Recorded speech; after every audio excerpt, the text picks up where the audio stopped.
শহরের এক জীর্ণ বাড়িতে থাকত দুর্জয়। অন্য ছেলেদের মতো তার জীবন ছিল না।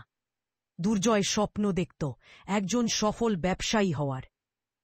তার স্বপ্নটা ছিল অদ্ভুত।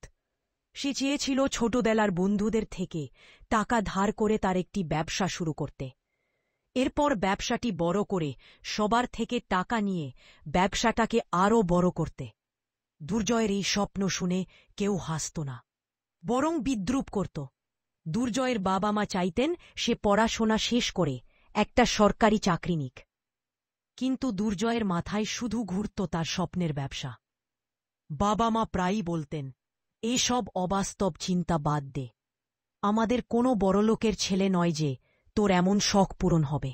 তাদের কাছে দুর্জয়ের স্বপ্ন ছিল সময় নষ্ট করা ছাড়া আর কিছু নয়। বন্ধুদের কাছেও দুর্জয় ছিল হাসির পাত্র। যখন তারা আড্ডা দিত তখন দুর্জয় তার স্বপ্নের কথা বলত।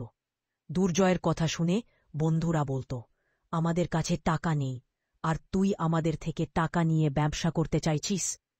আমাদের জন্য কাজ নেই আর ও ব্যবসা করতে চাইছে।